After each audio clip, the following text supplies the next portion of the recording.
কৃষকদের কৃষিকাজে উৎসাহিত করার লক্ষ্যে ইতিমধ্যেই রাজ্য সরকার তথা কৃষি দপ্তর বিভিন্ন প্রকারের উদ্যোগ নিরন্তরভাবে গ্রহণ করে চলেছে। এরকমই এক উদ্যোগের অংশ হিসেবে আজ গোমতী জেলার উদয়পুরে কিল্লা বিধানসভার অন্তর্গত নোয়াবাড়ির এক কৃষি জমিতে কৃষি দপ্তরের উদ্যোগে ৩০০ হেক্টর জমিতে এসআরআই পদ্ধতিতে ধানের চারা লাগানোর কর্মসূচি হাতে নেওয়া হয়। এই কর্মসূচিতে উপস্থিত থেকে কৃষকদের উৎসাহিত করতে সরাসরি কৃষি জমিতে নেমে যান স্থানীয় বিধায়ক রামপদ জমাতিয়া সহ অন্যান্য বিশিষ্ট ব্যক্তিরা।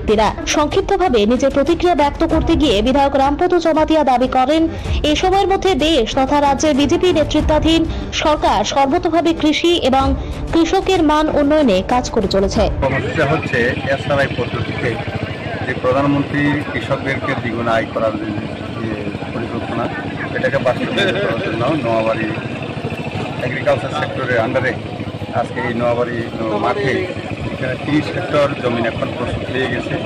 এইখানে এসআরআই পদ্ধতিতে রোয়াটা লাগানোর জন্য আমরা শুরু করে দিয়েছি এখানে আইসিএম হিসাবে, এবং প্রত্যেকটা কৃষককে 960 টাকা যারা যারা করছেন এটা আমরা পাবেন কালীপ্রতি, এবং সবাইকে এখানে প্রায় 1000 হেক্টরের মতো আমাদের পরিকল্পনা করা আছে আমার কিল্লা অঞ্চলে এটা করানোর জন্য পরিকল্পনা আজকে শুরুয়াত হলো।